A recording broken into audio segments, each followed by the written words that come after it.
जय हिंद फ्रेंड्स, नमस्कार। कैसे हो सब लोग? आई होप कि अच्छे होंगे। चलो शुरू करते हैं, टाइम वेस्ट नहीं करेंगे, क्योंकि सबसे पहले इन्फॉर्मेशन आपको ये देना है कि जो प्रीलिम एलिजिबिलिटी टेस्ट यानी पीईटी है, उसका एग्ज़ाम डेट डिक्लेयर हुआ है 28 एंड 29 ऑफ अक्टूबर। ठीक है, अक्टूबर 28 और 29 को पीईटी एग्ज़ाम कंडक्ट होगा। 2 दिन में कंडक्ट होगा, क्योंकि नंबर ऑफ एस्पिरेंट बहुत ज़्यादा है। ठीक है, सिस्टम के ऊपर भी लोड बहुत ज़्यादा है। ठीक, तो अब इस टॉपिक में पीईटी के एग्ज़ाम की बात करते हैं। बेसिकली जो हमारा ओरिएंटेशन होगा इस क्लास का, केवल पीईटी होगा। और यदि अभी जल्द ही नोटिफिकेशन आने वाला है लोअर पीसीएस का, जो आरओ और एआरओ का एग्ज़ाम कराता है, तो उसके लिए जो पूरा मटेरियल रहेगा, जो सिलेबस रहेगा, वो एकदम अलग चलेगा। ठीक है, सारी चीज़ें अलग अलग करेंगे। जिसका जितना स्टैंडर्ड रहेगा उस हिसाब से आपको क्लास प्रोवाइड करा जाएगा। अब पीईटी की बात करते हैं। पीईटी में सबसे पहले इकोनॉमी की बात करते हैं। इकोनॉमी का सिलेबस मैंने आपको पहले से अपलोड करके रखा है, ठीक है, आप देख लेना। अब आपको बात करते हैं कि जो इकोनॉमी का सिलेबस है, इसमें 5 क्वेश्चन आएंगे और 5 मार्क के आएंगे। 1 क्वेश्चन 1 मार्क का है, ये आपको ध्यान रखना है। हर सेक्शन में लगभग हर सब्जेक्ट से यही स्थिति है, तो आप स्किप नहीं कर सकते कि चलो 5 ही क्वेश्चन है इकोनॉमी का, हटा दें। ऐसे आप 100% श्योर नहीं है कि आप ज्योग्राफी के 5 क्वेश्चन पूरे कर लोगे, क्योंकि आपको हर सेक्टर में ऐसे ही माइंडसेट बना के करना होगा कि आपको सबको लेके चलना है। यदि अच्छे मार्क गेन करने हैं तो 80 to 90 के बीच में यदि मार्क गेन करने हैं, तो आपको इस स्टैंडर्ड को लेके चलना पड़ेगा, एक नया स्ट्रेटेजी लेके चलना पड़ेगा। तो इकोनॉमी की बात करो तो सबसे पहले बेसिक से स्टार्ट करते हैं। ठीक है, फैक्चुअल डेटा हम आपको देंगे थोड़े से कॉन्सेप्ट के साथ, ताकि आपको समझने और डाइजेस्ट करने में आसानी हो जाए। पहला टॉपिक आता है, सबसे पहले हम बात किसकी कर रहे हैं? इकोनॉमी की। ठीक है, इकोनॉमी या इकोनॉमी भी आप इसे पढ़ सकते हो। हिंदी में इसे कहते हैं अर्थशास्त्र। हिंदी में इसे क्या कहते हैं? अर्थशास्त्र नहीं, सॉरी, अर्थव्यवस्था। हिंदी में इसे कहते हैं अर्थव्यवस्था। अर्थव्यवस्था में स्पेशली होता क्या है कि इसमें किसी भी देश में आर्थिक क्रियाकलापों की यानी इकोनॉमिकल एक्टिविटी की पूरे सिस्टमैटिक रूप से मैनेजमेंट करी जाती है। ठीक है, आर्थिक क्रियाकलापों की व्यवस्था ही क्या कहलाता है? अर्थव्यवस्था। और आर्थिक क्रियाकलापों में मिला जुला के हम केवल क्या करते हैं? उत्पादन करते हैं। किसका? वस्तुओं या किसका उत्पादन करते हैं? वस्तुओं या सेवाओं का उत्पादन। किसका उत्पादन? वस्तुओं या सेवाओं का उत्पादन, गुड्स या सर्विस का प्रोडक्शन। ठीक है, ये गुड्स और सर्विस हम अपने लाइफ को बेटर बनाने के लिए यूज करते हैं। ठीक, अब इस प्रोडक्शन की बात करेंगे। तो जब आप प्रोडक्शन करने चलते हो तो बेसिकली आपको 4 चीज़ों की नीड पड़ती है। कितनी चीज़ों की? 4 चीज़ों की नीड पड़ती है। इसी 4 चीज़ों को कहा जाता है factor of production. Factor of production क्या कहा जाता है? फैक्टर ऑफ प्रोडक्शन या उत्पादन के कारक कहा जाता है। इनमें से कुछ भी मिस रहता है तो उत्पादन की क्रियाकलाप प्रभावी रूप से विकसित नहीं हो पाती है, संपन्न नहीं हो पाती है। सबसे पहला जो फैक्टर है वो है लैंड, या हिंदी में इसे कहते हैं भूमि।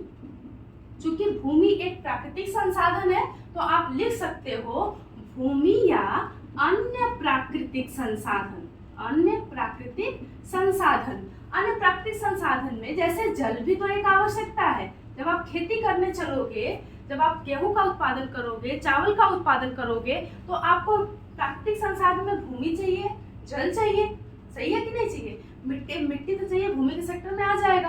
अब दूसरी चीज, ये पहला फैक्टर हो गया कि आपको लैंड एंड अन्य प्राकृतिक संसाधन चाहिए। इसमें आप खनिज भी लिख सकते हो, खनिज संसाधन। ठीक है, मिनरल्स की बात हो रही है। दूसरा फैक्टर ऑफ प्रोडक्शन जो है वो है लेबर। हिंदी में कहते हैं इसे श्रम यानी कि जो कार्य करने वाला है, जिसका मेहनत हम यूज कर रहे हैं, उसकी बात हो रही है। अब ये जो श्रम करने वाले हैं ये दो प्रकार के लोग होते हैं। एक ऐसे व्यक्ति जिनके पास स्किल होती है और जो नई नई टेक्नोलॉजी इजाद करते हैं, जैसे आइंस्टीन जैसे लोग हो गए, जैसे टीचर्स हो गए, उनकी बात हो रही है। और कुछ ऐसे लोग होते हैं जो अपने बॉडी की एनर्जी, बाहुबली टाइप के लोग, जो अपनी शारीरिक एनर्जी को इकोनॉमिकल वर्क के लिए यूज करते हैं, उसको कहते हैं शारीरिक श्रम। उसको क्या कहते हैं? शारीरिक श्रम, फिजिकल लेबर। और जो मानसिक श्रम करते हैं, जो टेक्नोलॉजी इजाद करते हैं, जैसे साइंटिस्ट हो गए, इंजीनियर्स हो गए, टीचर्स हो गए, ये लोग आते हैं किसके अंतर्गत? मानसिक श्रम करने वाले के अंतर्गत। ठीक है, किसके अंतर्गत? मानसिक श्रम करने वाले के अंतर्गत। इसको कहते हैं मेंटल लेबर। अब तीसरा फैक्टर है फैक्टर ऑफ प्रोडक्शन में, वो है कैपिटल। कैपिटल को हिंदी में कहते हैं पूंजी। क्या कहते हैं?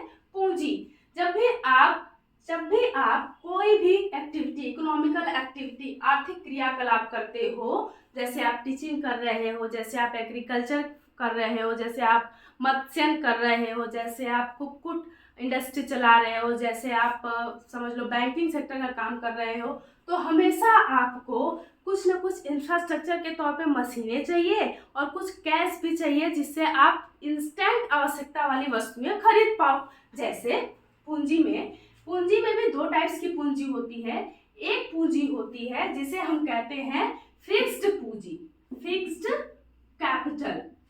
कैपिटल या हिंदी में स्थायी पूंजी। जैसे सपोज करो कि हमने टीचिंग का काम स्टार्ट करना है, तो हमको सबसे पहले क्या चाहिए? एक व्हाइट बोर्ड चाहिए। और ये व्हाइट बोर्ड कम से कम हम 5 से 6 साल आसानी से यूज कर सकते हैं, तो ये लंबे टर्म के लिए हम यूज कर रहे हैं। इस वजह से ये क्या हो गया? फिक्स्ड कैपिटल हो गया। दूसरा, जब आप खेती करने चलते हो तो आपको ट्रैक्टर यदि आपने खरीद लिया है, तो ट्रैक्टर लंबे समय तक यूज करोगे आप, तो ये फिक्स्ड कैपिटल हो गया। दूसरी चीज है फिक्स्ड कैपिटल के बाद वर्किंग कैपिटल। इसको हिंदी में कहते हैं कार्यशील पूंजी। ठीक है, कार्यशील पूंजी में ऐसे कैपिटल की बात होती है जिसकी आवश्यकता आपको डेली या 2 दिन बाद या 4 दिन बाद फिर से पड़ जाती है। जैसे जब आप गेहूं का प्रोडक्शन करोगे तो इस साल आपको भी बीज की जरूरत पड़ेगी, फर्टिलाइजर की जरूरत पड़ेगी, और नेक्स्ट टाइम जब आप प्रोडक्शन करने चलोगे तब भी आपको इन्हीं सब चीज़ों की जरूरत पड़ेगी। ठीक है, जैसे मुझे मार्कर की जरूरत पड़ेगी डेली, इंक की जरूरत पड़ेगी डेली, तो ये क्या हो गया? वर्किंग कैपिटल के थ्रू आ गया।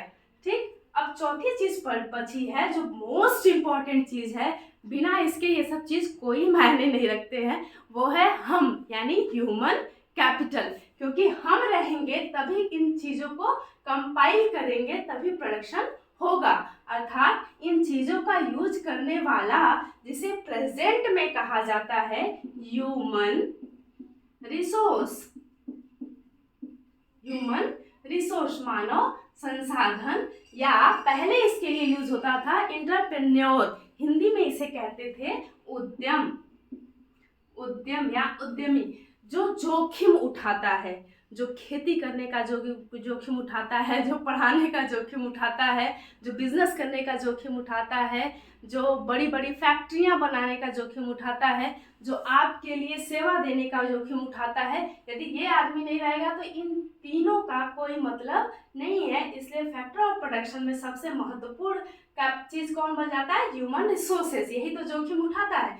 अब ये जब जोखिम उठाने चला बेचारा, तो इसको सबसे पहले चीज क्या चाहिए? लैंड चाहिए। स्कूल बनाना है तब भी लैंड चाहिए, सड़क बनानी है तब भी लैंड चाहिए, एजुकेशन हब बनाना है, हॉस्पिटल बनानी है, और एंटरटेनमेंट के लिए इंफ्रास्ट्रक्चर बनाना है, सपोज करो हॉल बनाना है, सिनेमा हॉल की बात कर रही हूँ, तो सब भी लैंड चाहिए। अब उसमें जैसे ही आपने एक इंफ्रास्ट्रक्चर क्रिएट किया, वहाँ पे लेबर चाहिए आपको, अलग अलग काम करने वाला, सर्विस देने वाला, ये लेबर सेक्टर चाहिए। फिर अगर ये भी है, ये भी है, ये भी है, और ये नहीं है, कैपिटल नहीं है आपके पास, तो आपका ये चीज़ें किसी काम की नहीं है। आप छोटे स्तर पे स्ट्रगल तो करोगे, पर बड़े पैमाने पर कार्य करने के लिए आपको हमेशा, या छोटे पैमाने पर भी काम करने के लिए हमेशा क्या चाहिए? कैपिटल चाहिए।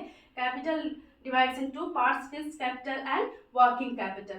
ठीक है, अब नेक्स्ट जो है उत्पादन, अब ये सब चीजें कंपाइल करेंगे तो क्या होगा, उत्पादन होगा। सो इस वजह से हम इसको कहते हैं फैक्टर ऑफ प्रोडक्शन या उत्पादन के कारक। तो एग्जाम में पहला प्रश्न बनेगा कि उत्पादन के कौन से कारक नहीं है, यह ऑप्शन रहेगा।